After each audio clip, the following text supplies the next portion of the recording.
Okay. Okay. It's okay. It's gotta be okay. We gotta do this fast. I'm gonna delete all of this from my brain. Welcome to the Cinderella podcast, y'all. Hello. It's Christmas. We watch every Cinderella we can find, and we discuss something over and over. I've gone insane. I'm Liv. And I'm Talon. And today we watched the incredible, amazing Cinderella story Christmas Wish made in 2019, which I'm calling the Hot Santa Cinderella. I begrudgingly agree to this. We're gonna talk about your whatever those things are called. Descriptions? Superlatives. We're going to talk about the superlatives that you used for this because I disagree with all of those. But Hot Santa Cinderella, sure, we'll go for it. Okay. Oh, I hated this. I really liked it. I had We're such gonna a good time. we're gonna have such a rough time tonight. Oh man. All right, cool. Cool. So, can you set the scene? How does this monstrosity of a film Christmas thing start? How does this thing start? What happened? So we get a voiceover that goes, "Once upon a time, there was a girl who loved Christmas." And it talks about how she loves like opening presents with her amazing family and kissing her hot boyfriend under the mistletoe. And the tinsel on top is that she was a great singer with a Christmas single about to drop. And then she starts singing the song. We get the song, and it's like, it's going to be the best Christmas with you. And she's wearing like a onesie with antlers. Oh, it was bad. It looks like a Target commercial. It looks Yeah. like a really long and very well produced Target commercial that you cannot skip past no matter how much you try. Yeah. Just my first note is F this, F everything, stop singing. This is an effing PowerPoint presentation. Because that's what it looks like. And I was foolishly hoping that this would be a Cinderella story with no singing in it, but that was dumb. This possibly has the most out of singing out of any Cinderella story, including all of the ones that were about singing. I don't know. I'm gonna have to go back through and figure out how much of this one was music, and oof. Okay. So we get through this horrific Target commercial song, and then the voiceover comes back and goes, "That girl isn't me." And then we hear, "Catch my balls! Grab Catch my my balls. balls! Grab No, my grab balls! my balls. Grab my balls! Grab my ball!" It's the worst. Oh God. It's her stepmother, Deirdre, with a bunch of Christmas balls, like Christmas decorations, Yeah. and her stepsisters are there and they're shopping outside and they hand our Cinderella a bunch of shopping bags. Mhm. And she goes, "I'm not your servant." And they go, "You kind of are." And she tells them that she has to go to work in 20 minutes. This is Cat. Our Cinderella is Cat. I feel like we've had a Cinderella named Cat before. Maybe not. I don't know. I don't remember. The Cinderverse is too big now. Okay, I'm sorry. Okay. So let's describe the family real quick, just so that we don't have to do it again. Yes. Cat is kind of short and thin. She has shoulder length, kind of vaguely wavy brown hair with sort of golden tips. I don't like her hair at all. She's very pale. She has delicate features. She looks very elvish. She does. She will look elvish most of the time. Okay. All right. Deirdre, our stepmother, is very curvy. She has very fake red dyed hair that is all in big curls all the time. Our stepsisters, again, are the tall and sarcastic, short and stupid combo. The tall one is named Joy, and she's kind of pinched looking, and she has dark hair that's usually pulled back from her face. We're told at the end of the movie that it's red, but her hair is brown, guys. It's brown. She wears it Yeah. up in these bizarre, massive ponytails, bun things on the top of her head. Just, she's always got the weirdest styles. The shorter, stupid sister is Grace, and she has very unflattering bangs and sort of It's straight, mousy brown hair. it's kind of like a grown out bowl cut. She's supposed to be chubby, I think, but she's not. She's just normal sized. We get some chubby jokes. We've seen ditzy stepsisters before, and we've seen not very clever stepsisters before. Grace is the dumbest stepsister that we've seen so far. Grace rises to a new level of stupid. To the point where I almost feel bad making fun of her. Her jokes aren't even funny. She's so stupid that she can't even be aware of what's going on. So all of her punchlines fall really flat because she is completely unaware of what's happening. She just can't So comprehend it. nothing that she does is funny. Nothing that anyone does is funny, but I her jokes, disagree. that's fine. We can disagree. We'll talk about it later. So, okay, so those are our Steppies and our Cinderella. We then, on the same street, cut to a group of hot people, three rich naughty boys and two snotty hot girls behind them. The boys are talking about the hot girls, and one of them is saying, Skylar's really hot. Everyone's really into her. And one of the guys says, Oh, I think she's too into her Insta. One of them says, I have to go to work. And his friends say, Oh, you don't pretend you have to go to work. You like it. It's like you want to be poor. And we find out that the guy who has to go to work is named Dominic Wintergarden He sure is. And they say his full name all the time. all the time. We got King Kindheart in the last one. I feel like that was more subtle than Dominic Wintergarden. In a Christmas movie. Why didn't they just never mind, that's inappropriate for the main feed. We'll talk about it later. Okay. All right. So the stepsisters notice Dominic Wintergarden approaching and they yell, Dominic Wintergarden! He's like a Kardashian, but classy. Oh god, the sounds that we made. Okay. Yeah. And then there's like some slapstick, and Kat ends up falling with all of the bags on top of her, and the stepsister's Starbucks drinks spill on her, and she's just laying on the ground on her back, just covered in like pink goo, Right at Dominic's feet. right at Dominic's feet. It splashes his shoes, which we're told like it ruined his shoes. His friends tell us that later. Joy is filming this on her phone, and she's filming something called The Joy of Kindness. We have not been introduced to her by name yet, so this was an interesting experience for us. Just a very bizarre mean girl going, This week on The Joy of Kindness. So Dominic leans down to Kat and goes, I ordered the decaf. And she starts apologizing. And he takes the straw off her head. Yeah, from out behind her ear. It's supposed to be a cute move. Yeah, She's and covered he in like like helps pink her fob. up. And then his friends point out that she ruined his shoes and she offers to replace them. And they make a jab about her being poorer than them. And they're like, those are couture. You can't get them in Nordstrom Rack. That's what Skylar says. She would be our secondary villain, but they forget about her until the very end. They don't give her anything to do. They don't. Skylar is very blonde Hmm. and mean. And then we cut to elves out of nowhere. Just people in very stereotypical green short outfits with red stripy, just your traditional Christmas elves. And an angry black man comes in wearing a red suit with little Santas on it and says, All performers in costume at all times equal magic. I guess this is what we're doing now. This is Mr. Mujiza. Every time he appears, he just yells and then he leaves. Mhm. Kat is late for work, which we find out that she is often late for work, and her friend Isla is covering for her. Isla is also dressed like an elf. Everyone will be dressed like an elf. Unless we specify otherwise, assume that the people are dressed like elves. Oh god, you got to do this next part. I can't. I can't. So then Kat walks in and she and Isla are sitting at the mirrors getting ready. I guess this is a dressing room of some kind. And there's a guy wearing a Santa outfit with the beard and the mustache, attempting to stuff a pillow under his suit. He is very young and Very doesn't young. look like Santa at all. And Nope. this is our hot Santa. And this Mhm. is the love interest. Yes. This is how we're introduced to him again. Yeah. He says he's the new Santa and he goes by Nick. And Kat and And Nick have kind of a flirty bit.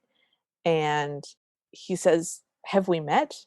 And Kat goes, Sort of hard to tell with all the, and sort of waves her hand at his white beard, mustache, wig, Santa hat ensemble. And then the pillow balloon thing that he was trying to put under his Santa robe, which made him look like he was pregnant with quintuplets, by the way. It wasn't a fat suit. It wasn't like a pillow. It was just, I'm pregnant with reindeer. And he just decides not to. He just decides to be skinny Santa. yeah, she tells him that he fills out the suit quite nicely. Ew, it was gross. And then she goes, I mean, and then my note goes, are we supposed to be attracted to Santa? Question mark, question mark. And at this point, like I wasn't on board yet, but I'm fully on board. So I'm going to spoil it for you, listeners. We spend all of our romantic time with our prince. He's in a full Santa costume The entire the time. entire time with the beard and the mustache and the white wig and the hat and the red suit. The whole time, our prince is dressed as Santa Claus. I did not read the synopsis coming into this one because I did a stupid today and was too busy.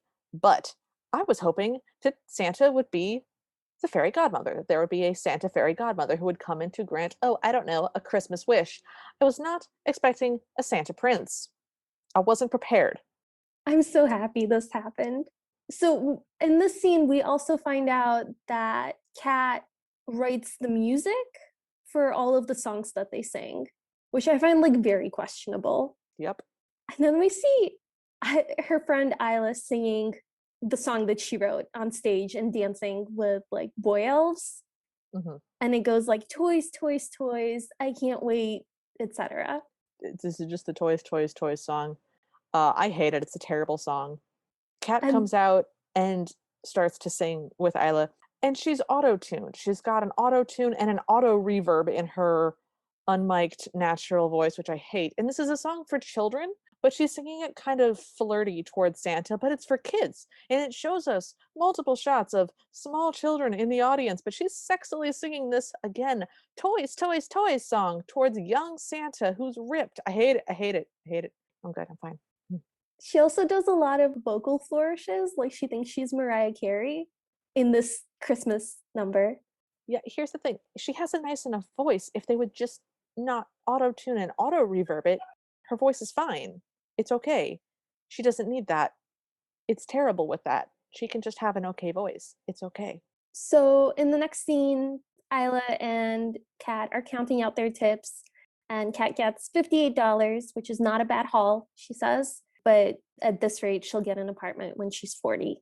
And then Isla teases her about the hot new Santa, and Kat pretends that she doesn't know what Isla's talking about and tells her about her mortifying adventure with her stepsisters and Dominic Wintergarden. And Kat says, I swear, if I ever saw Dominic again, I'd die. And Isla goes, well, don't worry, it's not going to happen because we run in very different circles. But you know who does run in our circle? Sexy Santa. And I don't think there's rules about hooking up with Santa. And I just hated it. I don't look, if you're into Santa kink, that's fine. I'm not, and I didn't like how much it was just included in this movie. You have to get into the Christmas spirit, love.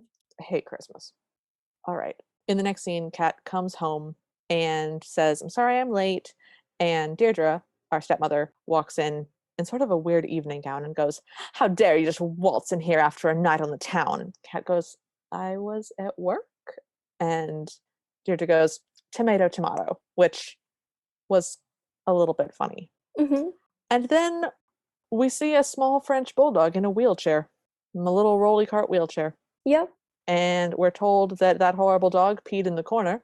And Kat goes, well, did anyone let him out? And the step family all goes, no. And she goes, okay, I'll clean that up.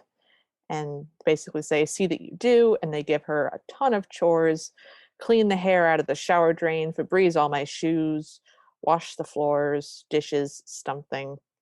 Kat is saying, I work 6 hours a day at the Santa Land and I do a singing telegram business. And Joy says, stop bragging.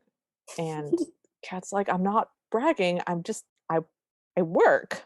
And the step family is sending out fancy invitations. They're putting stamps on things and writing out addresses because they've been there for 2 months and they haven't received an invitation to anything. At which point we think that maybe they're going to be the ones that are throwing the ball, but they're not.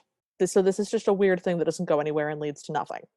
I think they're not invitations. I think they're just Christmas cards. And they're just sending them to all the rich people in the neighborhood. That is what's happening, but it's so unclear because they never say these are Christmas cards. They're envelopes. It was confusing. So there's two other things that happen in this scene. Deidre takes Kat's money because she says that the dog food is expensive.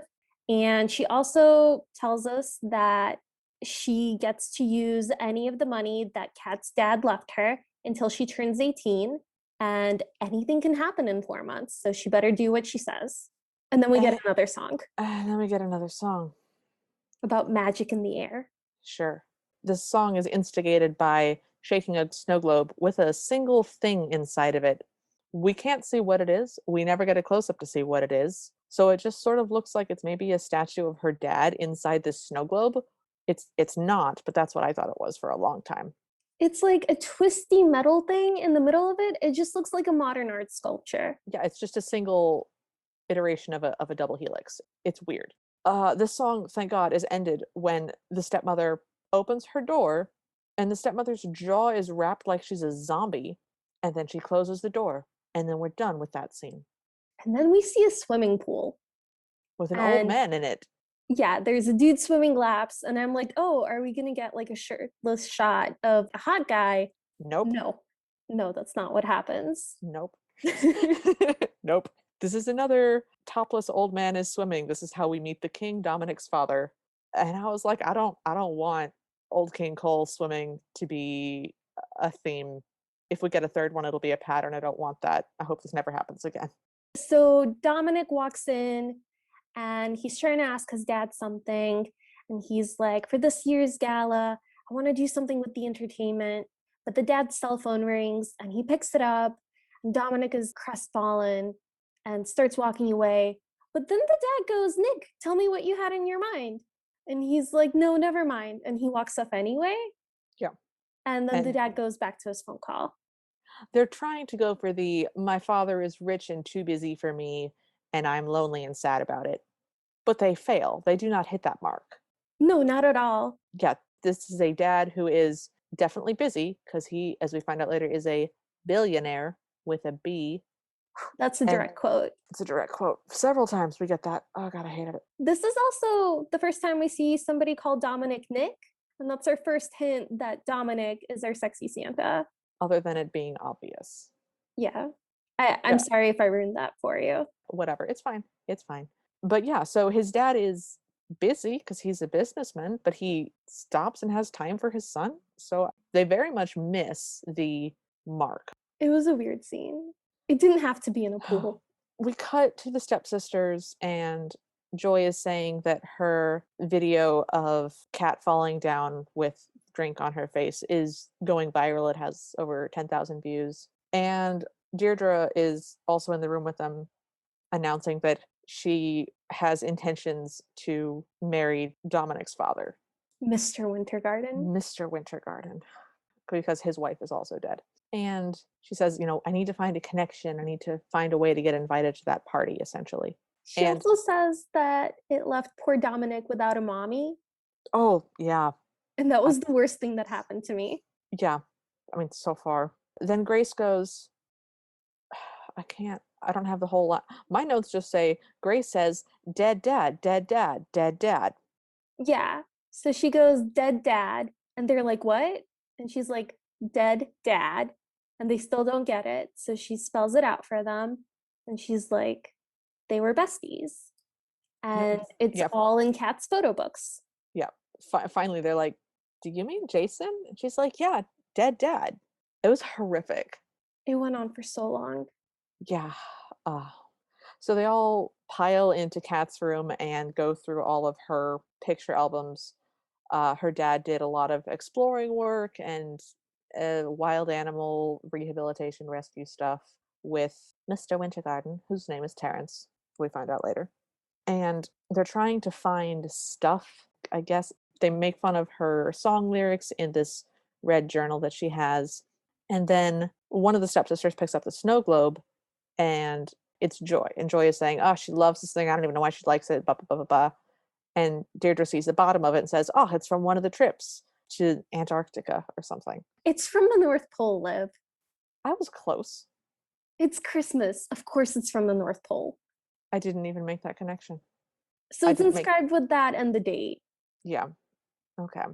And they think that this is going to be some sort of talisman that's going to let them get in with Mr. Wintergarten. Yeah, so they steal it. Yeah, and have Joy hide it in her room. And then we get a voiceover of Deirdre sending my note says, sad, sexy introduction email to Wintergarten. Yes. Okay, cool. Yeah, she balanced that line like really well. Really? Is really well the word we want to go for? Okay. Really skillfully. It was impressive. She did so very skillfully. I'll give you that. It ends with basically, my dead husband considered you family, and so shall I. We relocated here last year, and we're usually free during the holidays because we spend our days helping sick and homeless animals. Yeah. Kat comes in just then with an armful of groceries and says, why is all my stuff out? And the stepsisters go, it was the dog. It's everywhere. Put it away. Also, the dog pooped in the corner. And Grace goes, it's okay. I took care of it. And Kat looks up with just this genuine smile on her face and goes, you did? And Grace goes, yeah, I put it in your bed. And Kat flees to her room, obviously, to get the poo out of her bed, and immediately goes, where's my snow globe? Grace starts to answer, and they clap hands over her mouth to keep her from talking and go, we have no idea. She asked them to help her look for it. Like she Yeah. thinks they're going to do her a favor. Yeah. Her interactions with the stepfamily are bizarre, bordering on delusional. Because Yeah. we find out later, we always wonder about the timeline, how long has the father been dead? We find out that he has been dead for several years. So several is more than two. So she spent at least 2 years living with this daily, and we can only assume that it started immediately because this family is terrible. I mean, they told her to her face that they think of her as a servant. Yes, it's a point of sort of daily news with Isla of what horrible thing my stepsisters did to me today. So the fact that she goes to them for help and then asks them for stuff and occasionally responds to their comments as though they were rational Or in good is, faith. or in good faith, is, I think it's delusional. And it was uncomfortable for me. I didn't like it. A lot of the scenes with her family were really, really deeply uncomfortable because she was just constantly in this position where she was being abused and she just stood there and apologized. And it was Oh, so hard to watch yeah. The amount of apologizing that she does to her stepfamily is deeply upsetting. because you can tell that she thinks that they're right on Yeah, some level. she's internalized some of it, and I didn't like it at all. Mm-mm. Mm-mm. So, fortunately, we cut to Santa Land. That was a word I We never thought I'd say. All right. So, Nick dressed as Santa, again, as Santa, and she's dressed as an elf, by the way, with like pink hair and little elf ears and a little elf hat. It's green. Nick notices that she's been sort of quiet, that she's down, and asks if she's okay, which is nice. I I liked this prince. I like Nick, I think, the best of all the princes in the Another Cinderella Story universe. Oh, for sure. Yeah, because he genuinely notices when things are wrong with her. They have more than one day together to get to know each other. We're told it's 5 days before Christmas because they have a sign where they write how many days it Yes. is. Hmm. So presumably they hang out for like 4 days. Yeah, they got a couple of days together, and he genuinely notices that she's down, that she's quiet, that she seems troubled, and asks her about it. And she goes, oh, nothing, it's fine. And he's like, well, it's pretty clearly not fine. Like, you seem really down. Or is there anything I can do to help? Can I listen to you? And I liked that. Mm-hmm. That was very good princely behavior. That was good. What follows is not so good. Follows is horrible. You do it. I'm Uh, not talking about it. I'm not talking about it. so Kat says that the holidays make her think of her parents. And Nick goes, oh, where are they? And Kat's like, well, my mother died when I was 8, and my dad died a couple years ago. And what he chooses to respond to this with is, come sit on Santa's lap and tell me what you want for Christmas, little elf. And she says that's incredibly creepy. Which, thank God, that's what she said, because we both started to audibly gag. We were just visceral response to that line, because he doesn't say it in his normal voice, which is just normal, sexy guy voice. He says it in this, come in, sit on. Ew, I can't. I'm sorry, it's Well, so he gross. has a Ew. Santa voice And that he uses with the kids. it's a gross Santa voice. It's creepy. I don't like it. And he said it in his Santa voice. Yeah, so I'm really Between kids coming up oh. to them. Oh, yeah, no, they're on stage. There will be a child to interrupt this scene in a minute. So I'm really happy that she responds with, "That's so incredibly creepy." I liked that. He agrees and asks her, "What's your Christmas wish for real?" And she tells him that she wants to write and sing songs for like movies and Broadway shows and sell out arenas. And she apologizes for sounding so cringy, but he tells her, you sing great. If you write as well as you sing, what's holding you back? And she tells him the line that her dad always told her: if you can dream it, you can be it. We get this line so many times. We also made audible sounds with this one. So I want to interrupt this with a real quick question.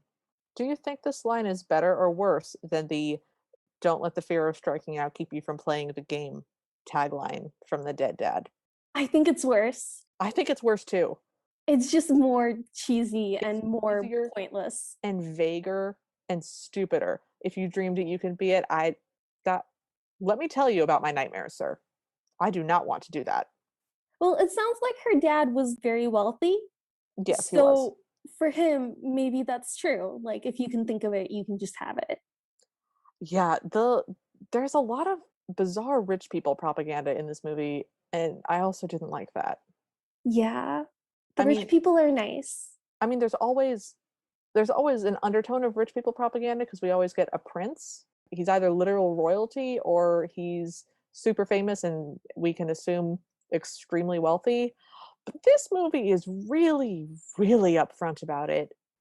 Your friendly neighborhood billionaire is just a hard line to sell, today. They kept trying to engage with the fact that they were like incredibly wealthy, and then like they couldn't follow through on it. So Yeah, they would like just drop it. again, and so Mr. Wintergarten, Terry, owns Santaland, which is why Dominic works there, and it's a point of drama later, I guess.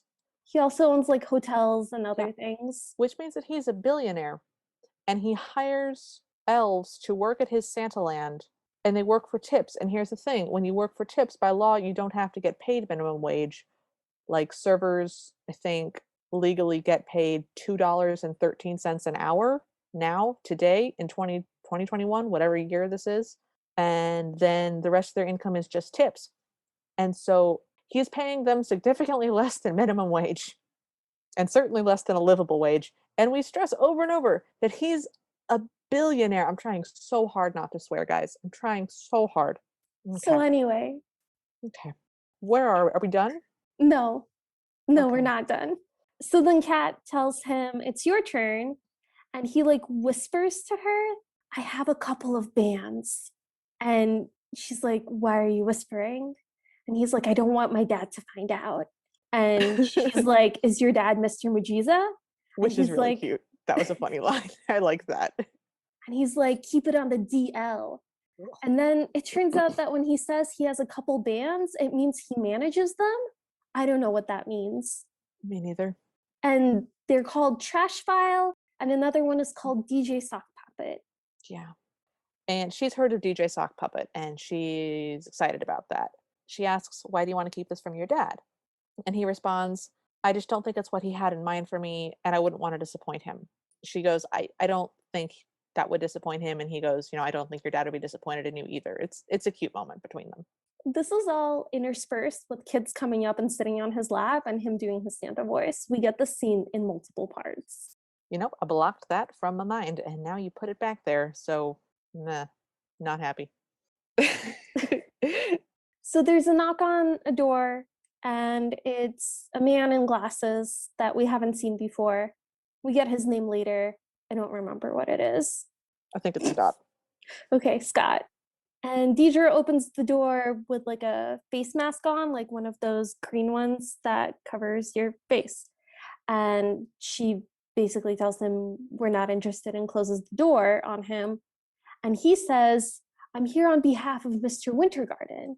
And of course, she opens the door and goes, come in, and asks him if he wants a refreshment or coffee or something stronger. And he tells her he's working and asks for the lady of the house, at which point she takes off her overrobe. Which is blue fuzzy. It's a blue fuzzy overrobe. And I say overrobe because she's wearing like a silky robe underneath It- it.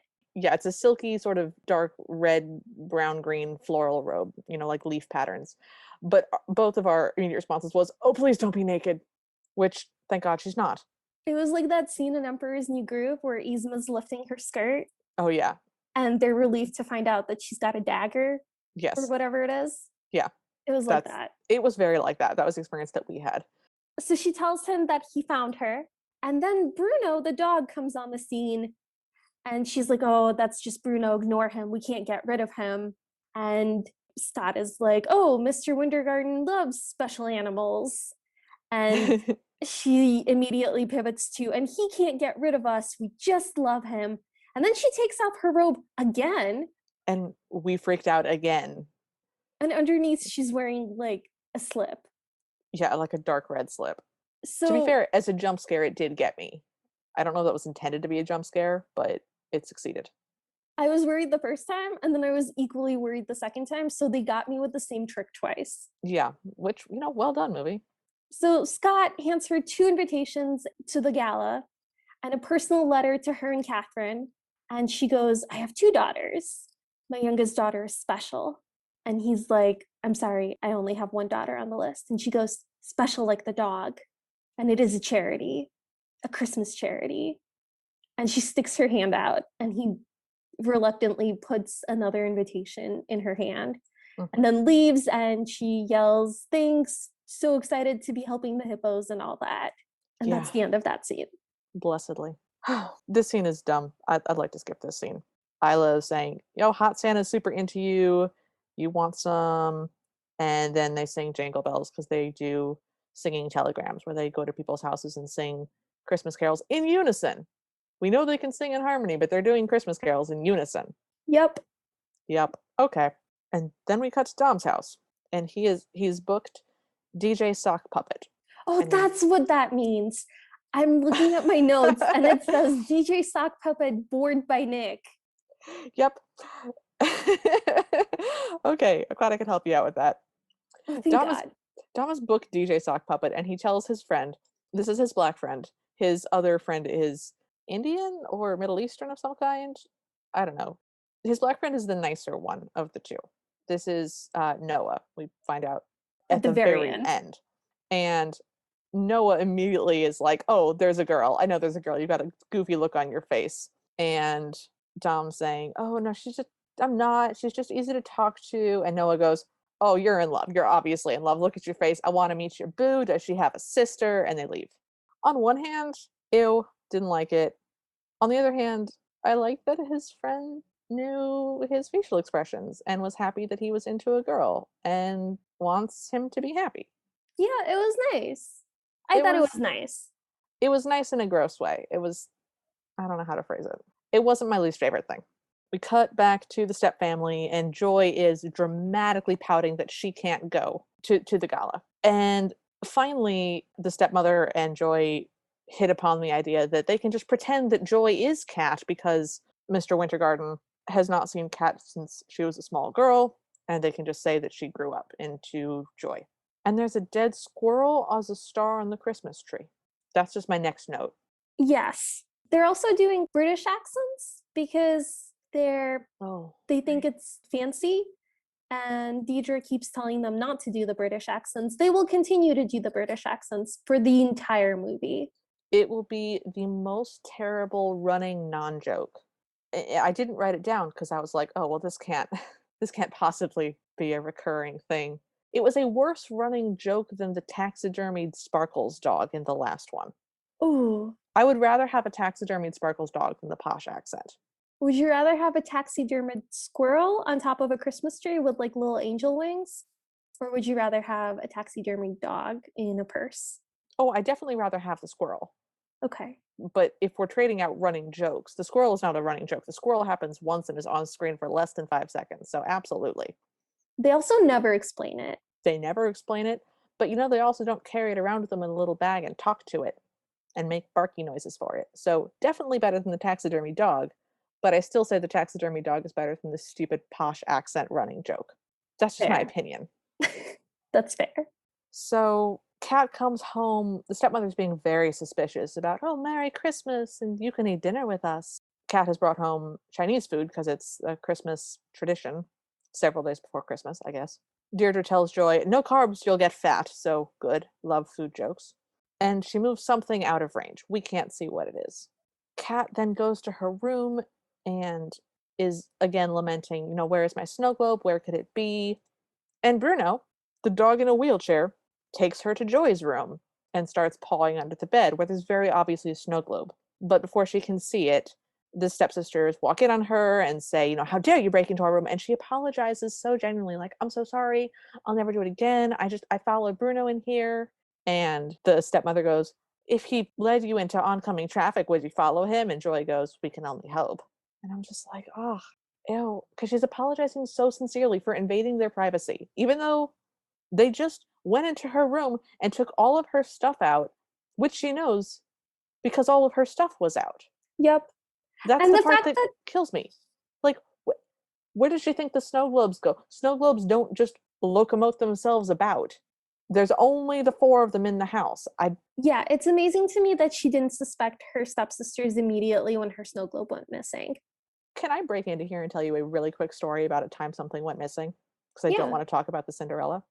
sure. So one time my mom got out $300 from the bank in money and put it in the little jar next to her bed where she used to keep money. And the next day, it was not there.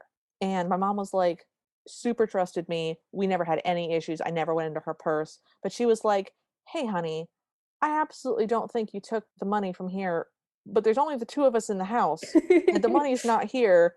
Can you help me with this? And I'm like, yeah, I have no idea where it is. And I didn't think she was accusing me of anything because she trusted me and I didn't take it. And there's no reason that I would have taken it because I didn't want anything. And so I go into her room. And what happened is she had taken a sleeping pill and in her completely sleepy, drugged up state had taken it out of the little jar and put it in the box of Q-tips underneath all the Q-tips. Oh my god. And it was just, it was the funniest. And she was apologetic for even asking me because she was like, I'm so sorry. I didn't think you took it, but there's only the 2. And I'm like, hey, I'm not mad. The thing isn't where you put it. And there's only the 2 of us in the house. This is a very reasonable question to ask and is no way insulting. The fact that this stupid Cinderella cannot figure out that one of the other aggressively antagonistic humans in this house has moved her prized possession just boggles my mind and makes me so angry. Yeah. There's not a lot of options there. No. In the scene, Joy is also wearing a see-through butterfly boob crop top. In an earlier scene, Kat was wearing a crop top, ugly Christmas sweater. So the clothes in She this were sure strange. was. And so at the end of the scene, the camera pans dramatically to show us that the snow globe is under the bed, as if we couldn't have Didn't know figured that. that out. Yeah, as if that was going to be a surprise. And now it's 4 days until Christmas. Okay. Kat and Isla are having another talk about how Kat deserves so much better. And she's like, I have better. And they hug. It's very sweet. And then Santa walks in, and Isla makes herself scarce by announcing she's going to go feed the reindeer. And they both respond at the same time, we don't have reindeer. It was kind of cute. So Santa asks her if there's anything he can help with. I hate that he's Santa the whole time. I mean, I like that she doesn't know who he is, but I hate that he's literally dressed as Santa. And then he tells her that even her elf ears look sad. And then he makes like sad ear motions with his hands, Yep. which I thought was really cute. It was kind of cute. I begrudgingly liked it. So he hands her the invitation to the Wintergreen Gala. And she's like, how? And It's he's Winter like, Garden Gala. It's a Winter Garden Gala. what did I say? You said wintergreen. That's what it says in my notes because it auto corrected. Oh, that's the best. So he hands her an invite to the Winter Garden Gala and is like, I know someone who knows someone. And she's kind of freaking out. And she's like, oh, this is really generous. I can't accept this. And he's like, no, I want you to have it. There's going to be music and animals and cheese. And she's like, ah, cheese. Music and animals and cheese. And Oh, then God. she says that it's the nicest thing anyone's ever done for her. Such a sad line. Yeah. That line is really sad. I think it's supposed to be endearing, but it's not. It's just tragic. That's a tragic line. And they're like walking out of the dressing area as they're talking. and she has her singing telegram sign up on the bulletin board, and the camera shows us very pointedly Santa noticing it. Yes. So Isla got hired to do costumes at the gala, we find out in the next scene. And Kat is still waffling about, oh, should I go? Not or I go. I don't know if I should go. The event is based on animals and singing, we find out, which, by the way, it's not. We see the party at the end. It's not. There were no And animals there. And also, if you're doing like animal conservation, you shouldn't have animals at your party. Like they should be out in the wild. yeah, it was, but it wasn't even a theme. I don't, why was there a we help endangered and injured animals theme in this? So that Because we like the rich people. it's everywhere, but it's useless. It doesn't do it. Was it supposed to make me like them? Yes, that's why it's Oh, there. oh wow, did it fail? Wow, I didn't even know that that's what it was trying to do. By the Okay, way, they're walking outside during this scene okay. because they see a window with a beautiful dress in it. Is it beautiful? Beauty is in the eye of the beholder, and they think it's beautiful. I agree that they think it's beautiful. It's gross. Kat says, I can't go. It's a different world, a world where people wear dresses like that, and points to a dress in a shop window. It's badly fitted on a mannequin, so it looks terrible on the mannequin that it's on. It is a sleeveless dark green dress. It has sort of a brocaded couch cushion material for a bodice and a very wide dark green tulle skirt that is not shiny or interesting in any way whatsoever and is ugly. But they're very excited about it. Yep. Yep. And And then Isla tells her that she's due for a Christmas miracle and that she would look amazing in that, I guess. so we cut back to the home, and Joy and Grace are in a flurry of trying on dresses, which is actually a really fun scene. I loved the dresses they had on. They were hilarious. They're also showing us the scene from the very top, like a bird's eye view. Yeah, And so you see all the dresses that are just very colorful just strewn around the room. It's it's a a really fun cool shot. yeah, it's a fun shot. It's a fun scene. Joy is being mean to Grace. I've got the line if you want it. Thank you. I don't have the lines. I couldn't. Joy tells Grace that potatoes were sacks better than her. Deidre tells them to be kind to each other. So she says, I'm sorry, you have the perfect figure for a potato sack. And Grace is very pleased by that. And says thank you.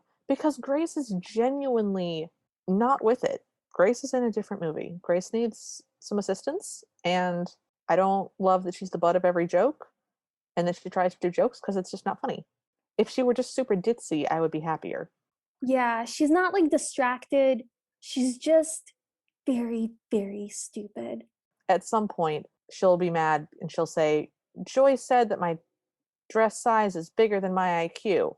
I have a very slim IQ. And Deirdre's like, yeah, you do. And I'm just like, why are you doing this to me?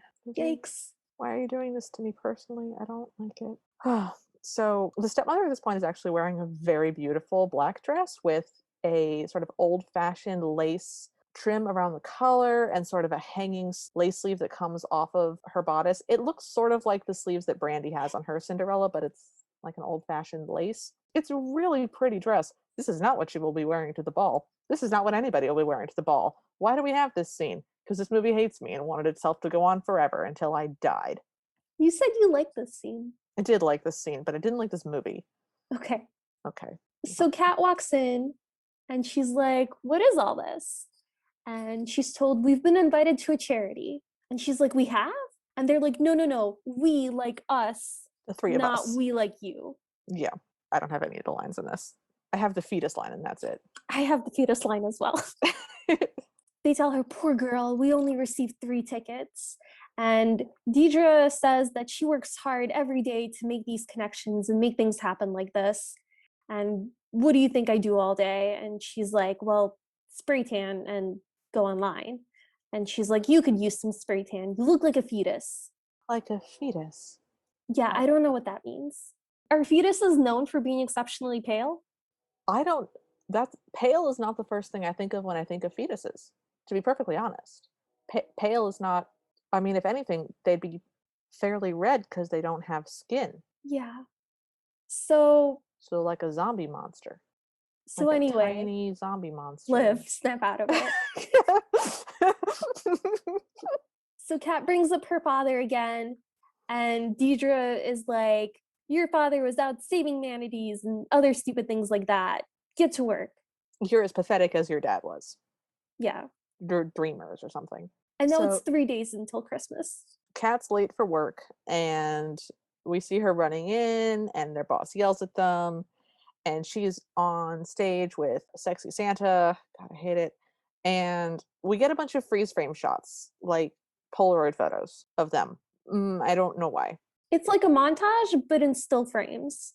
It will be cute, but nothing's happening, and it's weird that it's in Polaroids, especially since we get that there's pictures of it later on her iPhone. So it was weird. I have a note that says, I want to dance with Father Christmas, and I'm hoping that that was the song and not a personal comment. That was the song, indeed. I didn't even write that there was a song. Okay. So Kat and Nick are having a flirty time Are they off having a stage. flirty time, or are they talking about how one of the kids smelled like they had a lump of coal in their diaper? They are doing that as well. His collar is messed up. She goes to adjust it, which means she has to get close to him and adjust his collar. He's still in the Santa suit. Still in the Santa suit. He's full beard and mustache, guys. White wig, red hat.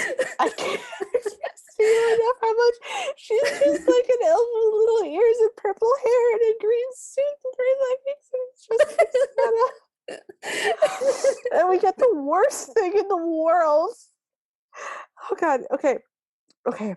So he says, oh God. He says, I want to take my hat off.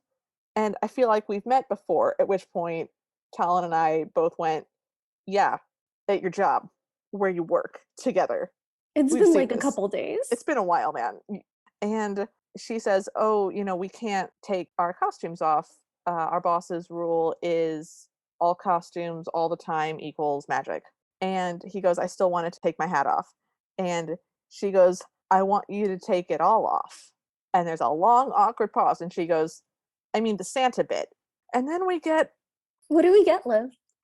a Santa striptease, Talon. We get a Santa striptease.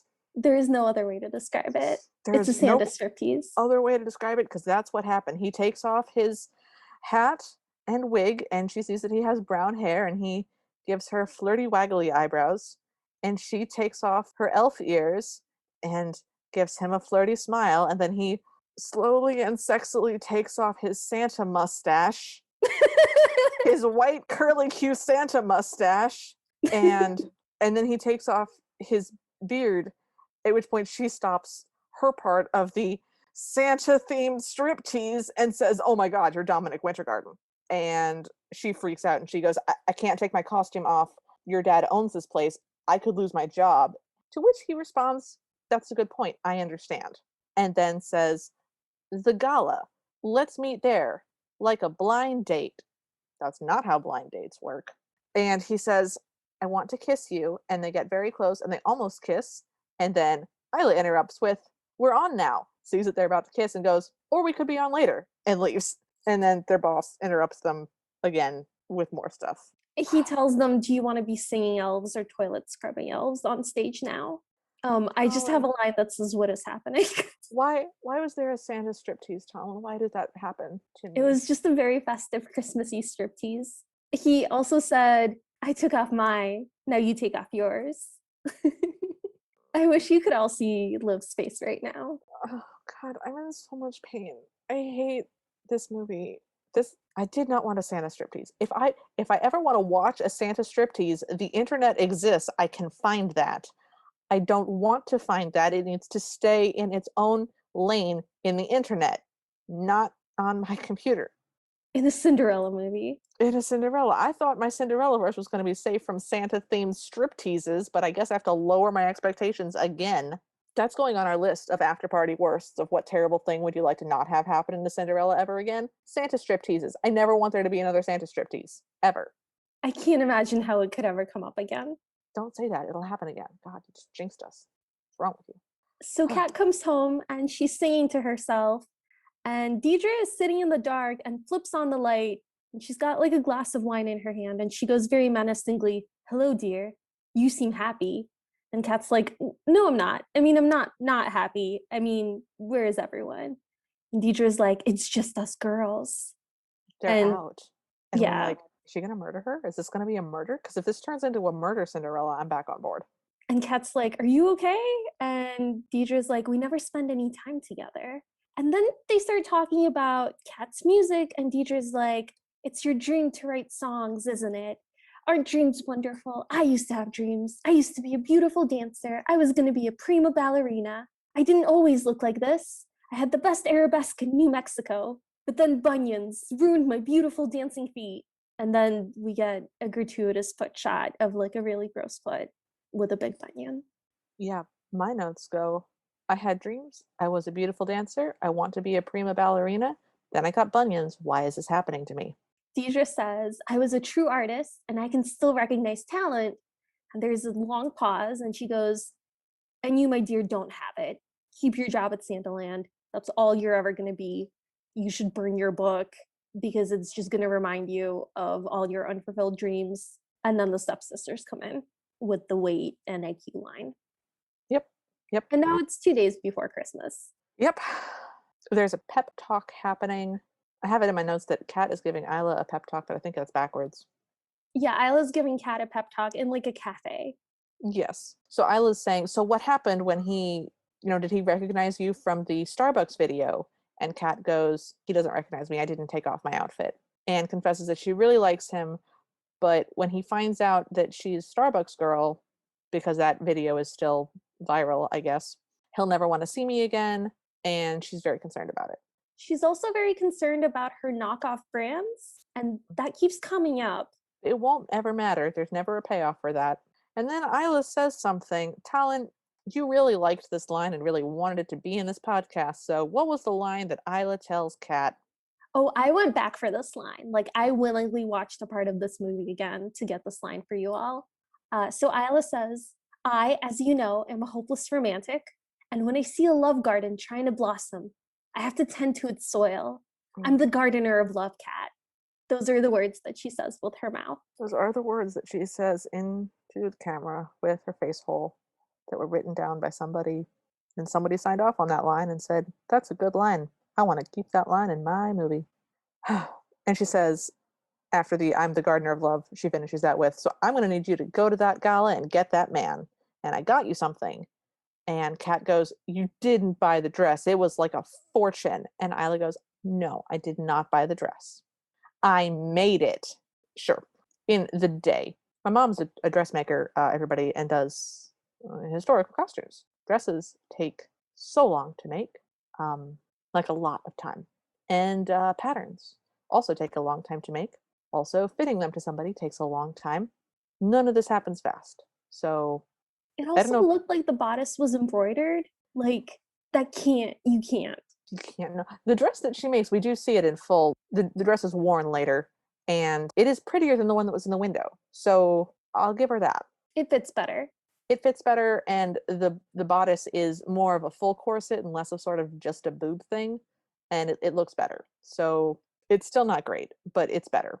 The dress is currently in a giant gift box. So they cry and they hug, and then we cut to Santaland again, and Kat and Nick are cleaning up from the day. They're sweeping and getting rid of stuff, and they start to talk at the same time, like, "Oh, hey, we haven't really talked much today. Oh, we didn't." That's it. They keep interrupting each other and pausing, and she says, "Hey, we didn't really get to talk about our almost kiss." And I don't know. There's some more sexy banter, and then he goes, are you really gonna make me wait 2 whole days to see you in your human form? Which was genuinely a cute line.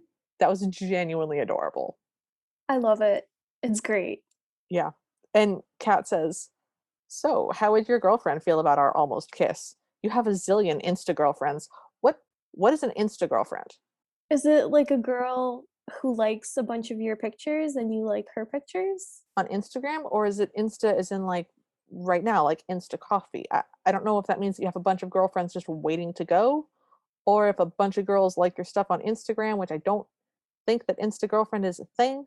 I don't know what the kids are doing nowadays. I don't know. Fortunately, neither does Dom. He goes, what does that even mean? And he says, people are quick to judge. They tell you who you're dating and who your friends are. I don't even know who my friends are anymore, which is the only real thing that rich people do have that's a problem. Yeah, Like, I don't feel bad for I him. don't feel bad about it either, but the genuine, I'm not sure if people like me for me or my money is genuinely a problem. Like when people win the lottery, not even usually, every time someone wins the lottery, it completely ruins their life because they lose their entire friend group because everybody wants money from them. And then like their lives are just destroyed. Yep. Yeah. If you win the lottery, your life is about to be destroyed. Don't tell anyone. Get a trust. It's not Get a in your name. lawyer. Don't tell anyone. Don't buy anything fancy. You can't do anything with it. You can like anonymously pay off some stuff from grants that are separate from you, but genuinely, it's going to ruin your entire life. Anyway. Anyways, so Kat apologizes and says, "I'm sorry. That's tough. I'm lucky to have Isla." And Dom goes, "Yeah, that's true. We should all hang out sometime." And then he starts to sing, Yeah.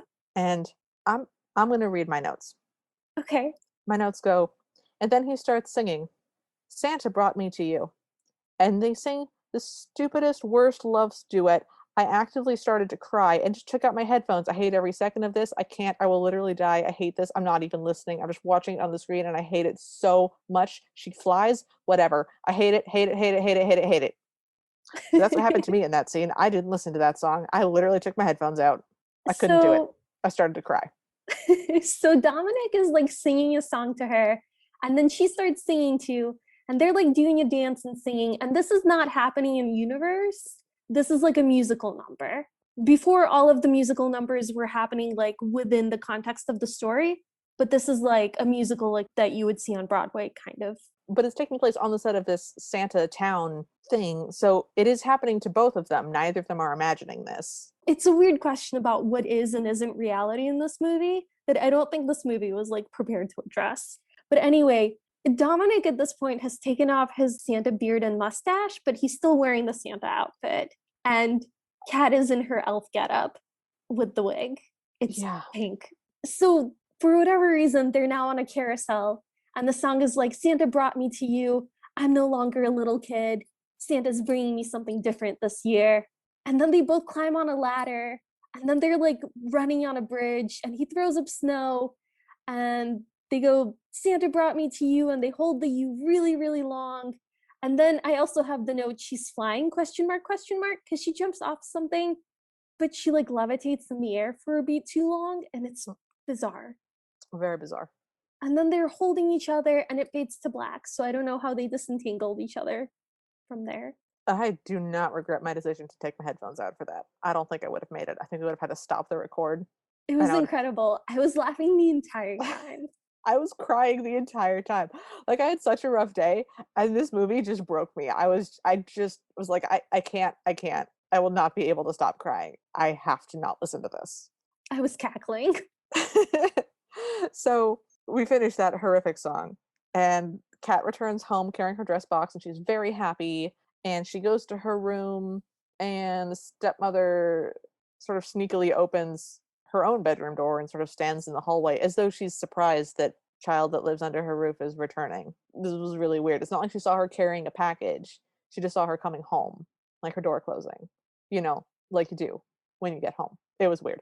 So Kat's humming to herself and she talks to Bruno the dog about her day and asks, where she should hide these things where no one can find it. And Bruno suggests that she hide the dress and the invite under his very tiny dog bed because he's a bulldog. He's little, small. And so she does so and she hides the dress and the letter under his little dog bed and she lies on the back on her bed happily. When you say that he suggests, what that means is that Bruno goes to his dog bed and she's like, "Oh, yes, great idea, Bruno."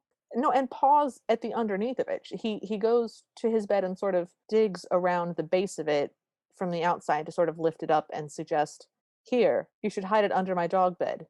Bruno is full of Christmas magic. Bruno is sentient, which is concerning, but not quite as concerning as what happens the next day. The very next scene is Kat waking up the next morning and she sort of leans down and goes, "Bruno," and we see his empty bed. And she goes, "Bruno, where are you?" And we hear sort of doggy sounds in the other room, and I am immediately 5 alarm fire distressed. I do not like it when Cinderella has a pet because that pet can be used against her. Nothing bad happens to the dog. The dog is perfectly fine. The dog is never in any danger. I was in a panic this entire scene. That's fair. Yeah, because she walks out and Deirdre is holding the dog in her arms like a Bond villain holds a cat. She's also wearing a very dramatic dress, and it's very early in the morning, and Kat's surprised that she's up. Yes, So it's all for the drama. it's definitely all for the drama. Grace comes out as well to add to this drama, and Kat is very confused. Kat's just like, seriously, did you rehearse this? What's happening? Well, so Deidre is like, "You've been lying to us, Catherine." And You've been she's just standing there like, "What?" And then Grace shifts into the doorway, is also in a very fancy dress, and goes, "You've upset Mother." Oh god, right. I forgot that line. I think stepmother also goes, "You've been hiding something from us." And then Joy descends the staircase wearing the dress that Isla made. Yeah, it's really sad. It is really sad. Here's the thing, I was really distracted because the stepmother is still holding the dog that has to be in a wheelchair. So, as much as I was very upset that they have gone into her room and stolen a present that her friend lovingly spent hours and hours and hours and broke the time dimension to make, I am much more worried about this handicapped dog. Yeah. So, stepmother hands the dog to Grace, which again I was also concerned about because we've established that Grace is not with it. She's Is not wait, responsible enough to hold a dog. no, no, especially not a dog that's a special needs dog. But nothing happens with the dog. Grace just leaves with the dog.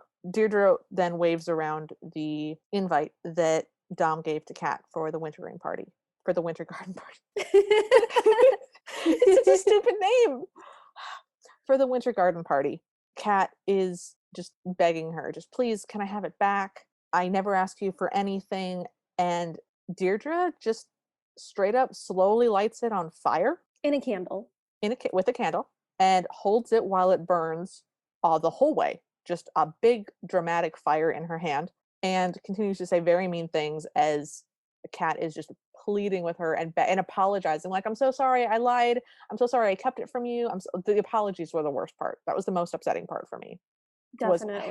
how sincerely Kat was apologizing for her own existence. So while it's burning, Deirdre says, "You're nothing but a dreamer, just like your father." And then she throws the burnt ticket into a pan in the sink and goes, "Those dishes aren't going to wash themselves."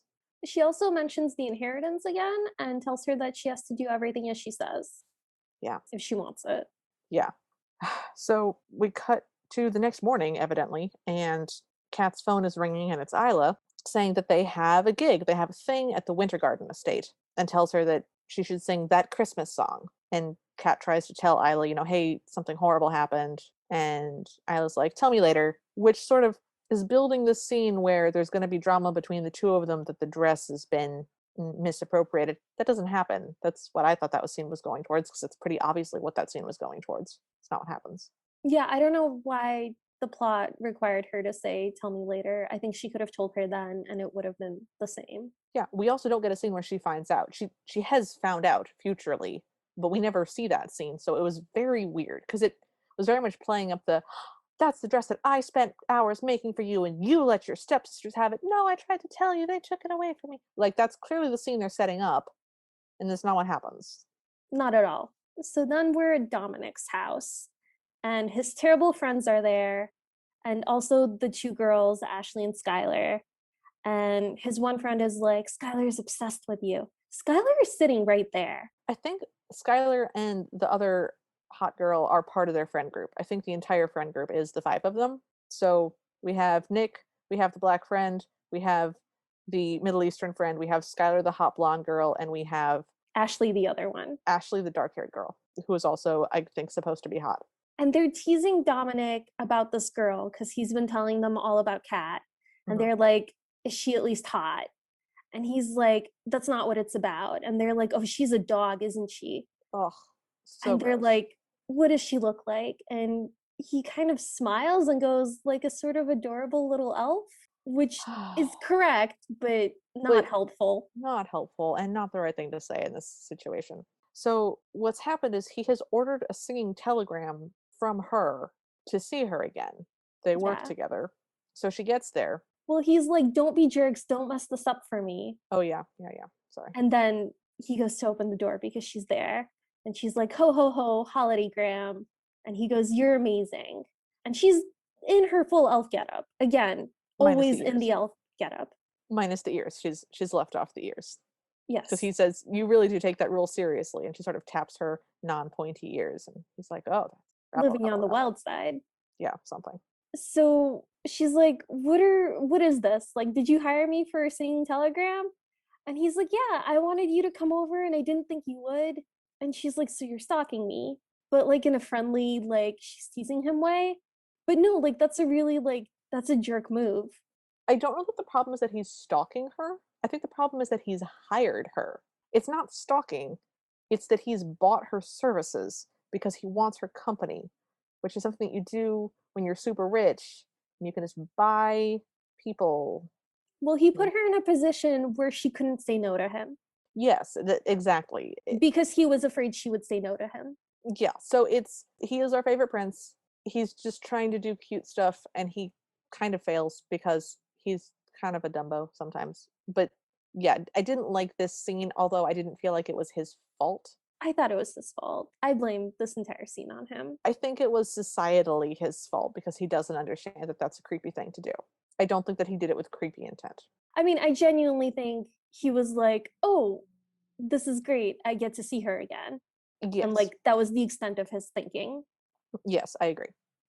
He did not think about the repercussions at all. So he takes her by the hand and leads her into the house, and she tries to tell him something about the invitation. And he goes, "Oh, tell me later." And then he leads her around the corner, and she sees his four rich, fancy friends and goes, "Oh, your friends are here." And she's dressed like a Christmas elf with little red stockings and a little green dress thingy and a hat and with silver purple hair. It's in front of all these rich, fancy, like super high Cool. fashion, cool people, which just so awkward for her. It was really Yeah. unfortunate. So the mean friend Jackson is like, so are you gonna sing or something? And Noah goes, don't be scared, Elf. I'll sing with you. And he Oh, like, oh, he is aggressively in her personal space, just towering over her because she is cute, and he is aggressively coming on to her very much in her personal space, using his size to intimidate her. Skylar's also being mean. so he's reaching for her elf hat. He wants to wear the hat, but he pulls off the hat and the wig at the same time. And she kind of falls backwards. And they're like, isn't she mean? She's Starbucks girl. Yeah, they recognize And her because it's the same thing that happened in the beginning. so she runs away. Dominic follows her. Wait, And hang on, she, hang on, you missed a good line. oh, sorry.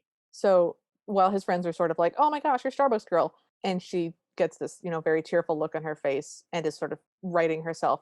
He, okay, I don't have the exact line, but he's like, "Seriously, shut up. Why would you say something like that?" He yells at his friends on her behalf, which I really liked. Yes, he does tell them to stop and he calls them jerks. Yeah, his immediate response is to yell at them, which I liked. But I don't understand how he didn't see this coming. Me neither. I did like that he also yelled at them in her press. She does get to hear him yell at them as she is getting to her feet and sprinting out of the room. It's not like the thing happened, they laughed at her, she left, and then unbeknownst to her, he scolded them. Like she heard him be like, "Guys, how could you be such jerks? Why are you being so mean?" Like, oh my God, stop it right now. Yeah, I don't know how much that helps. It, Anyway, she runs so, back to the door. He's following her. She accuses him of playing rich people games and purposely humiliating her. And she's like, I thought you liked me. And he's like, I do. I wanted you to meet my friends. And she's like, stay away from me. And then she leaves. And I have in all caps, where is this going? And we pan to see that she left her music notebook on the parlor table, whatever rich people have in their entryways. and then we cut immediately to her in bed looking at pictures of them in their Santa and elf getup and asking Bruno if she overreacted and sort of zooming in on his face on her camera and saying, "Oh, I did overreact," and is just being sort of mournful. It is not his bare face, it is his face with the Santa mustache and beard, and she looks at it longingly. I just, I just want you all to picture that. guys, I'm urging you not to picture that because I have to picture it and I'm not happy about it. Please save yourselves. Do not picture this. It's so good. So we cut to Nick sitting sadly, and Nick's dad comes in and starts to ask him stuff about, oh, which tie should I wear? And sees pretty immediately that his child is not happy and says, What's wrong? What's going on? And Nick goes, oh, I really messed up, Dad. It's a girl. I think it's the girl. And I don't think I can fix this. And the dad goes, oh, the one you work with. So, He, like, he's been paying attention to his son. he's been paying attention. And Nick tells his dad, she's so talented and she's gorgeous and she liked me before she knew I was a winter garden. And I've ruined it forever, essentially. His dad goes, I don't buy that. We can fix it. Because he's a billionaire Because and he he's a just can billionaire. throw money at a problem. On the other hand, I do love that the dad was paying attention to the stuff his kid was telling him about. And I do love that when Nick is describing her to his dad, the first word that he uses is talented Yes. and not gorgeous. She's cute. I don't think she's gorgeous, but she's definitely cute. And it's when when you love somebody, are you beautiful because I love you or whatever, all that song. Why can't we get good songs? When are we going to get our next good song in a Cinderella? Oh, Liv. I I, want I don't think you should hold up for that. we should just rewatch the Brandy Cinderella. Just it's like a palate cleanser. Then we cut back to the house, Kat's house, and Deidre's walking in spraying spray tan on her face. And Joy tells her that she looks like an Oompa Loompa. And then Kat comes in, very dejected, in regular people clothes now. Deidre tells her that she's tainting everything with their bad energy. What's happening is they're getting ready to go to the gala. So they're all in their fancy dresses. And they have Kat zip up Joy's dress, which is the dress that Isla made for Kat. And she does it. She goes over and helps to zip it up. Joy has added a bunch of things to it. And Kat is like, it's not closing because of all the things you added. This will bother me a lot later because the things that she's added are pink ruffles around the top and a midnight blue tulle halter top. None of these things in any way interfere with the zipper. Yep. So just another thing to make Liv mad. Yep. So Deidre lists a bunch of things that Kat needs to do during the night, a bunch of chores. And she graciously tells her that she's allowed to finish the Chinese food from last week. And she picks up a bag because Joy has left behind her bag. And Joy goes to grab one side of it, and Kat's holding the other handle. And she sees the snow globe inside because they were going to bring the snow globe to the gala because they were going to pull it out and be like, ah, yes, the snow globe, it is proof that I am who I say I am, like a normal person who is who they say they are. Like humans do. Yeah. So Kat is like, that's my snow globe. You stole it. Why would you? You knew how crazy it was going looking for it. And she just is amazed that her evil stepsisters have done something evil. Yep. And she calls them out for lying to her, and they have a scuffle, and it very obviously is going to break, and then it breaks. Yes. And Deidre goes, all because you couldn't share. And Joy goes, now it is worthless. And they leave. And Grace drops something as they leave. We don't know what it is yet, but she drops a piece of paper. I hated it. It was just such a sad scene. Yeah, like her dress is gone, her snow globe is gone, she's broken up with the boyfriend. Her invitation is gone. And this all happened today. So she's having a really bad day. Yeah. So Kat is crying and she's kind of picking up the pieces of the snow globe, and she takes the metal bit from the middle and just looks at it and goes, oh, Dad. And it's just a bent little piece of metal, but it means a lot to her. Well, again, that is what's supposed to be happening. What happens is that Bruno the dog walks over, and I cannot focus on anything other than the fact that you have a dog in a little doggy wheelchair walking over a thing where a bunch of glass is just shattered, and glass shatters everywhere. It flies in crazy directions. The tiniest little bits can cut you and get embedded in like little doggy paws. You have to clean it all up. You have to like mop it up and then clean it with a wet rag because just dusting and vacuuming isn't enough. Little bits will stay and they'll cut you. And you have a special needs dog. You have get your dog away from the glass. Jesus Christ. So she tells Bruno it's been a really bad day, and he makes some noises at her, and she's like, Bruno, what is it? And he takes her to the piece of paper that Grace dropped, and it's the letter that Mr. Wintergarten wrote to Catherine and Deidre. Basically, the point is that he looks forward to seeing her at the gala. And Kat goes, they can take my money, and they can take my time, and they can take my green dress, but they can't take my name. Come on, Bruno, we've got a gala to get to. I wanted her to go to the gala with Bruno. Yes. That would have been hilarious. Then they're at the gala, and the stepmother is wearing something in an animal print and very tight. Her hair is very high up and curly. The stepsisters are doing their British accents at each other again, and the mother keeps telling them that there is no rich people accent. And Oh, Grace spots a random man, just a she's random man it's a in their servant. vicinity. It's a servant. It's a butler. She sees a butler. Okay, it's a butler. And And she she's like, goes, I I found found Mr. W. I found Mr. Wintergarden. I found Mr. Wintergarden. and she runs over and she goes, I'm charming to meet you. This will also be a running joke where both girls will introduce themselves to people with their fake posh accent as I'm charming to meet you. Yep, that happens a lot.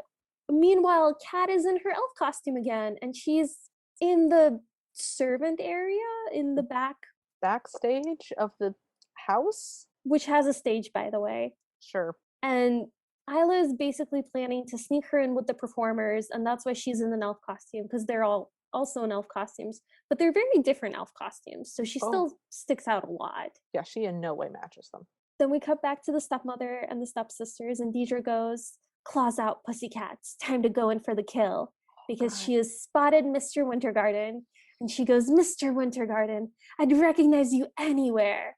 And the girls do the charming to meet you thing, and he's very confused, and he asks if they're friends of Dominic, and she's like, well, if I was naughty, I would say I'm his future mother-in-law. It's gross. It's weird and it's gross. So she basically says who she is, and she points to Joy, and she's like, this is Catherine.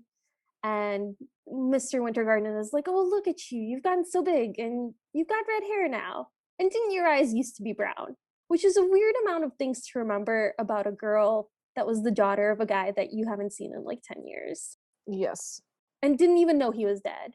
Nope. But Deirdre covers all this and goes, oh, kids these days, contacts, they're always changing everything about themselves. And then Grace says, I'm charming, your highness. And he goes, I'm not a highness. Terry is unfailingly polite to these people. I am very impressed with Terrence's ability to host at a party. He is the most gracious host we have seen. Yes. What a polite man. What a polite gentleman. I guess it's easy to be polite when you're very rich.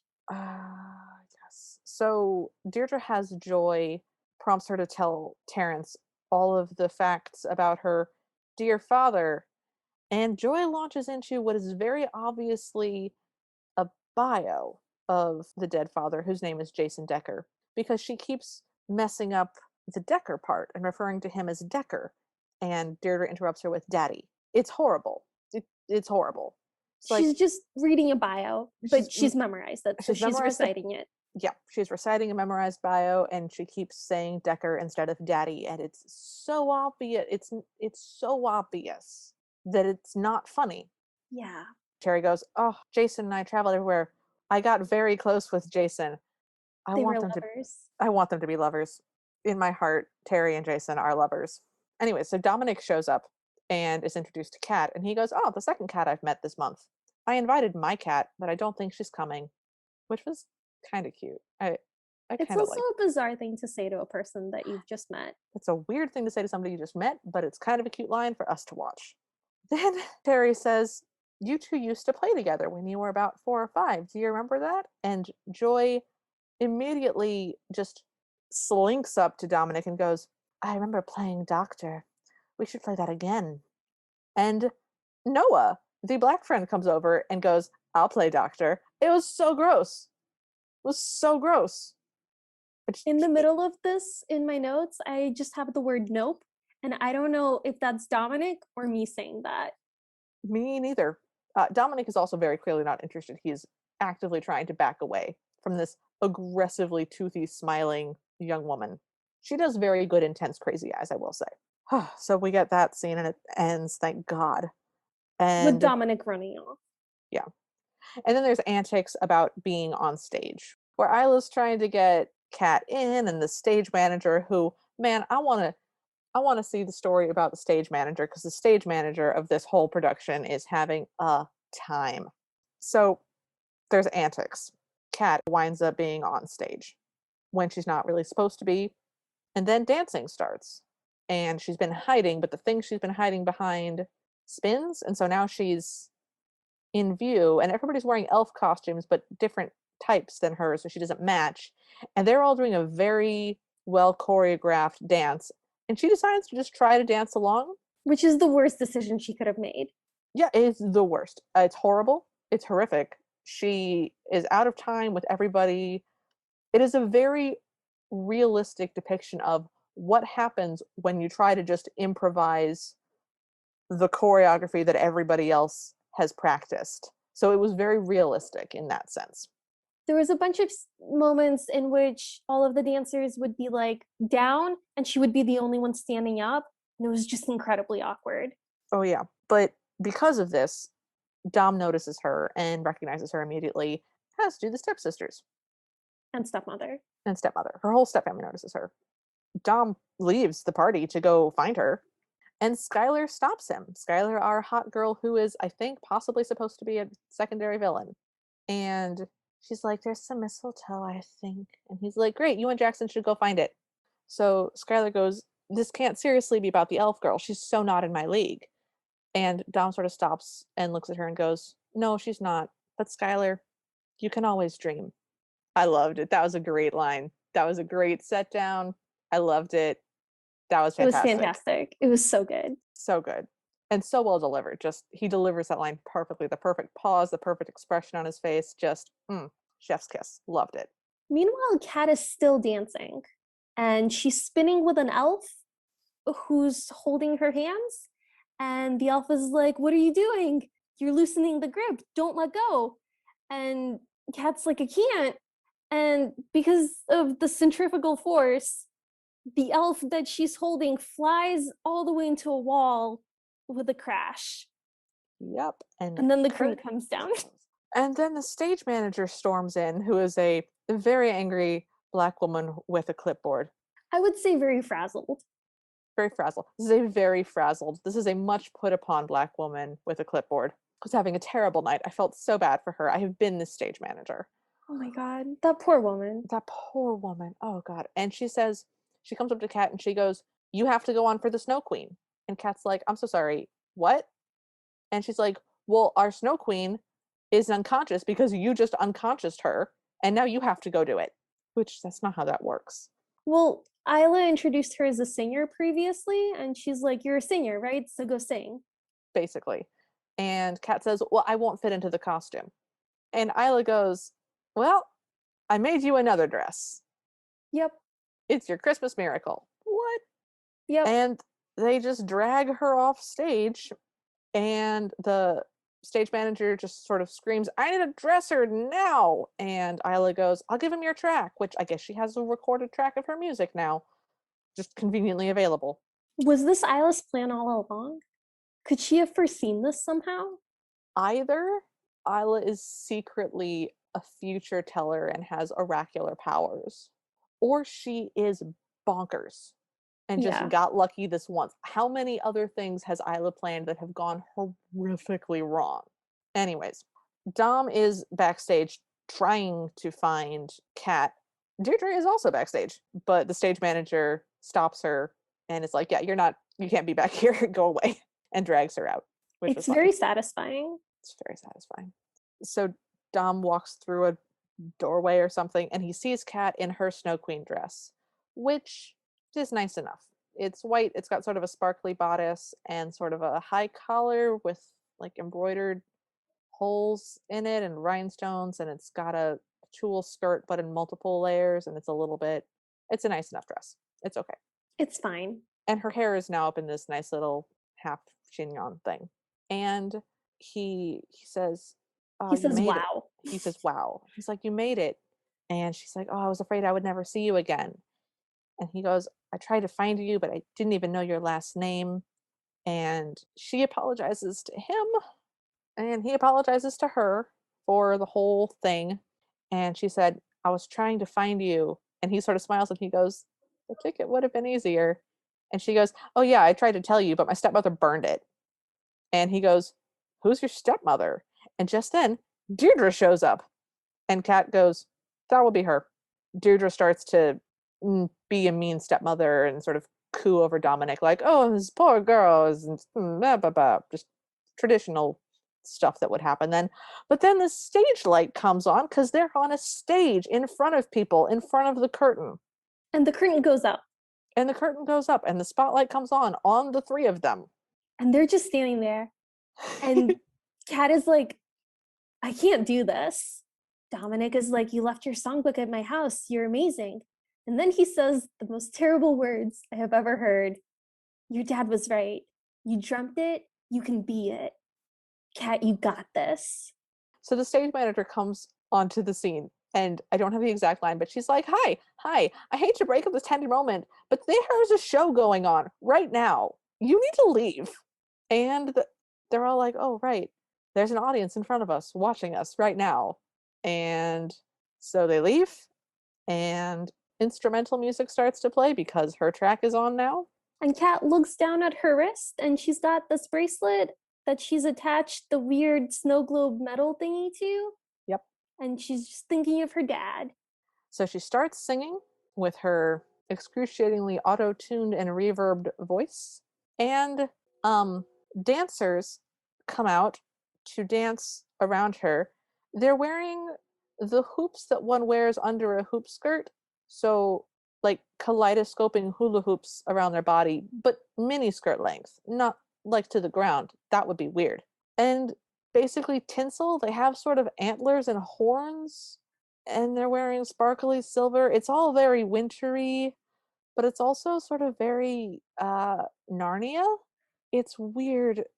It's very modern art, and the way that they're moving is very like lyrical dancing. I really liked it. I hated this song, and I hated that they were dancing to this song, but I think that whatever show they were supposed to put on would have been really cool because Oh, those were yeah. really interestingly and well-designed costumes in an interesting set, and those dancers were very well choreographed. So, whatever thing they were supposed to do, I think would have been really cool to see. This was terrible. I'm going to share some of the song lyrics now. Please do. I don't have any of them. So her main chorus is, I want to know what Christmas really means. Why does everybody love Christmas? Why do we keep waiting up for Santa? It's also snowing, but only on Dom. Yeah, and they're making a lot of eye contact while she's on stage and he's in the audience. And initially, I was willing to believe this because she's sort of standing still and sort of slowly walking, and the dancers are dancing very well choreographedly about her.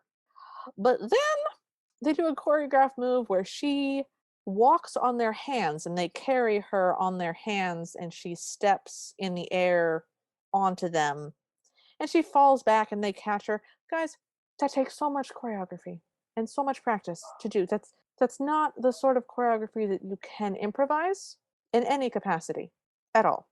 None. If she had just done some twirls or something, okay. The fake choreography that happens at the end of the other Cinderellas is fine. It's obviously fake because you can't have it that well rehearsed, but at least there's not lifts and walking on hands and dead falls back onto people. This was so distracting from me. Although, to be fair, what it was distracting me from was a song that I hated, so I guess I'm not that mad about it. I have some more song lyrics for you. Oh, please do. So in the song, she starts singing about love and, the you, she's singing somebody. And then the chorus changes to, now I know why everybody loves Christmas. Now I know why everybody waits up for Santa. And everybody claps. I was studiously avoiding the lyrics because the fact that she spent all of her time getting to know Nick while he was in a sexy Santa outfit is really disturbing. This is the child version of the Santa Baby song. I just love that in her red notebook, what she had is a bunch of Christmas songs. She just really likes Christmas, and all of her songs, I guess, were about Christmas. Another very distracting thing in this for me is that she only ever has two expressions on her face while singing, and one of them is just absolutely elated, and the other one is supposed to be a soulful face, but she looks dead. Her soulful face is the most dead-eyed, cold, stone face that I've ever seen. And then her elated face is so elated, and it was very distracting. I The didn't song like is it. also very serious. It's not fast. It's very like soulful. Sure. So I have song finally ends. Everyone applauds way more than they should. And she leaves the stage, and Dom runs up to her and says, "That was beautiful," which, good boyfriend move. That is a good boyfriend move. Well done, sir. And he takes her to meet his dad, who is delighted to meet her. He's like, "Oh, is this the girl you told me so much about?" And I loved it. It was great. Yeah. And the And step family is right there next to him. And I don't know exactly how this happens, but she's like, "Oh yeah, I'm Kat. I'm the real Kat." She just calls them on their lies, which I really liked. I liked that the Cinderella just got to call her step family on their lies and their abuse in front of everybody. I like that. and she specifically says that they scammed their way in here to take advantage of him. I liked it. It was a good moment. Yeah. And Deirdre tries to deny it, but in the middle of her whatever she was going to say, Terry sees Kat's bracelet Oh yeah. He and does. says, "It says there are only two." Sorry. Oh, it says there are only two of these in the world, which means that they had commemorative snow globes made for their trip to They the had North. matching snow globes and they were unique in the entire world. I can't. The implications of that is that they went on a romantic honeymoon date to the North Pole and had commemorative. Oh, okay. Listen, like Liv and I are very good friends. We've been friends for a very long time. We do a podcast together. We've gotten each other a lot of gifts. A We have lot. never, we have never gotten each other matching engraved snow globes. Christmas is coming, man. Christmas is coming. I'm getting you an engraved snow globe this year. Oh my god. That's what you're getting. I was gonna get you something nice. I was gonna get you like a gift card or some snow or some like bath bombs or something. But no, now you're getting a snow globe. Oh god. Okay. So Oh, he then goes on to say that Cad's dad was a true friend and an extraordinary man, and he didn't care about me being a billionaire. they were lovers. They were lovers and they couldn't get married because it was 2005. So Deirdre breaks in to say, "Oh, I was trying to protect Kat from something." And Isla goes, "Oh, you mean the way you protected her like this?" And pulls out her phone and shows Terry the Starbucks video of them very obviously watching as stuff falls on her face and being super mean. And Deirdre then basically looks at Kat and goes, "I spent all your inheritance?" Yeah, she just announces that she's in charge of her inheritance and there's nothing left to inherit. Yeah. Kat looks at her very distraught, and Terry goes, "It's a good thing I'm a billionaire." And Dom goes, "Billionaire with a B," which we didn't tell you guys, but that line happened a couple of times before, and there's still an accent running joke going on. But like we we can't dive into everything that's wrong about this because we'll be here forever. So he goes, "Yeah, good thing I'm a billionaire, so don't worry about the bills." He tells her that he can't guarantee that she'll have a music career, but he's definitely going to guarantee that she's going to be able to try. And Yeah, then he's like, and you're going to need an apartment to get away from these guys. yeah. And then Terry kicks them out, and Scott very firmly pulls them out of the Gala. gala and escorts them to the door. Oh, it is Scott. You're right. It is Scott. I don't know why I remembered that. So Dom apologizes to Kat again about how rude his friends were to her, and she apologizes to him again for overreacting. And then they have the stupidest conversation where he's like, "I'm interested in you. I'm really interested in you." And she's like, "I'm really interested in you too." But this is all interrupted because DJ Sock Puppet is here and they're so excited. And they're very confused. And Terrence looks at him and goes, "Did you think I didn't know about your bands? I may be distracted from time to time, but you'll always come first." Which is a super nice line from a rich dad who knows that his son is concerned that he thinks he's too distant and not paying attention. But he was paying attention the whole time, which we knew because we saw it. So this is just weird. Like it's kind of cute, but also weird. He also tells him that he's going to make an excellent manager. And I don't understand how, if he's Sock Puppet's manager, that he Didn't know that they know got this gig. or he couldn't book them. Yeah, it's super weird. I don't know. Oh, and we're almost done. Dom turns to Kat and says, "We have another family tradition. Every year at the gala, we pick a girl to dance with, and the rumor is that they fall in love." And she goes, "You just made that up." And he goes, "Traditions have to start somewhere." And then they walk to the floor and they dance spastically. He starts jumping up and down and flailing like he's a dolphin. I have they dance question mark, I guess question mark in my notes. And then we get another voiceover and it's her and it's mimicking the first one. It's not identical, but it mimics it. And it's Um, like there once was a girl who wrote songs so beautiful that they could make you cry or fall in love. We didn't hear any of those. I cried. I literally cried. So I believe you, madam, at least about part of that. And she had amazing friends and wonderful family. And that girl is me. And she looks right at the camera. And then she looks back at Tom, and then she looks right back down camera again. And then she sort of grabs Dom's collar and goes to kiss him, and then puts her hand over the lens of the camera. So we don't even get a kiss. And then we're No, done. We're done. We're done. we finished. We finish with this movie. Yeah. Thank God. I didn't think I was gonna make it. I didn't think I was gonna make it the first time. I still don't think I'm gonna make it. I hated this. I had such a good time. All right, so this is gonna be the part where we argue a lot. What are your highs and lows? Oh boy, it's so hard to pick. I had a lot of highs. I think the moment that I realized that he was going to be sexy Santa was just like so incredible. Because I was like, no, he's not. They're He not. is? Oh my Oh, God. They're going with it. oh, yeah, that sure was a moment. That was my high. Oh God. My lows every time she apologized, it made me feel bad. Ooh, yeah, definitely didn't like that. How about you? I think my high for a particular moment is you're right, Skylar, she's not in your league, but you can always dream. That moment was just chef's kiss perfect. I That was loved it. very satisfying. In a larger sense, I really liked him as a prince. He was really attentive to her. He was really trying. He really listens to her. He likes her for a lot more than just her beauty. They really have time to get to know each other. It's very sweet.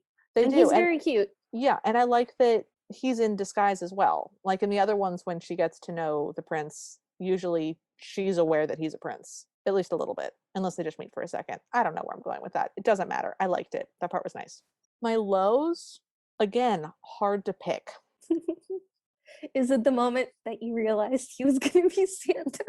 That wasn't a low for me, actually. It was definitely a weird. Maybe we should have highs, lows, and weirds on this list. I don't know.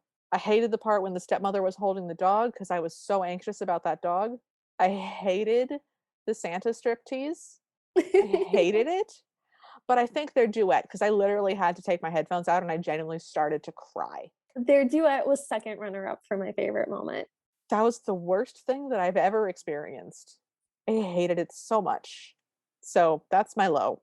What would you change about this movie? I would not have the scene with the friends happen. I don't think that was necessary. Okay. They could have just not had that and it That's would have been fine. that's the only thing you change about this movie? I think so, yeah. How about you?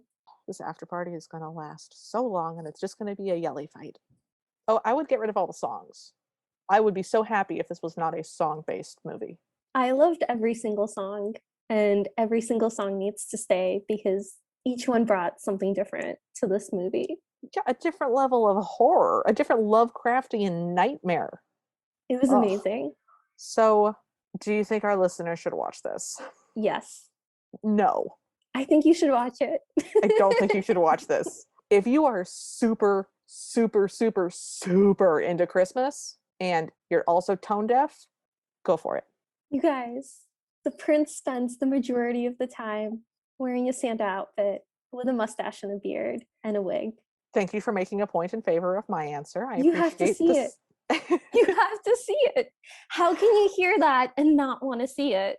I very easily, the same way that you can hear that and wish that you had not seen it. So, will you ever be watching this again? I don't think so.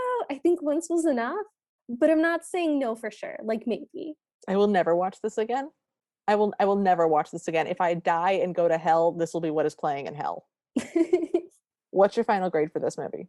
Liv, it's an A. I hate you. I hate you so much. I quit the podcast. All right. I had such a good time. I've been smiling the entire time. My voice is like getting weird because I'm laughing too hard. This has been like the most enjoyable Cinderella experience that I've ever had. In fact, I'm gonna rate it an A plus. All I right. haven't laughed at anything harder. I just threw up in my mouth a little bit. I'm giving this one a D. because I hated it. I did like the prince a whole lot, which is what saves it from being a D- or an F, but I hated everything about it. It was terrible. It had a couple of good moments, but I found this movie extremely painful to watch and unpleasant in a lot of different fronts. So yeah, I'm giving this a D, which means that this is now our new biggest grade differential. Yeah. Oh yeah. So I'm excited. A plus, really? God damn. All right. I can't stop smiling.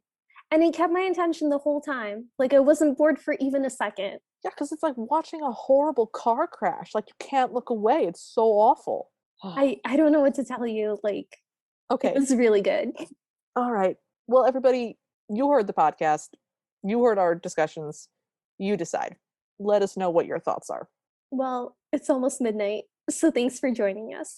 If you liked this episode, oh, if you liked this episode, please give us a rating or a review.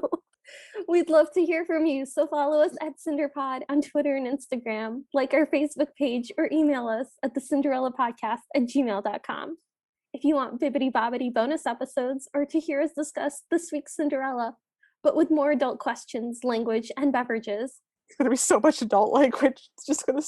Sorry. you can join us in the Ever After Party at patreon.com/CinderPod. Our intro music is Bad Ideas by Kevin MacLeod. You can find him at incompetech.com. So what are we watching next week? I'm watching a 12-minute animated Cinderella from 2016. I don't know anything about it. It's on the list. I don't know, man. But the one after that is going to be the last Cinderella story. It's going to be Starstruck. So we just got to make it 2 more weeks, you and me, man. And then we're going to be back into like normal Cinderella category I can't wait. for it to be over. Yeah. So Okay. until then, we hope you have a happily ever after.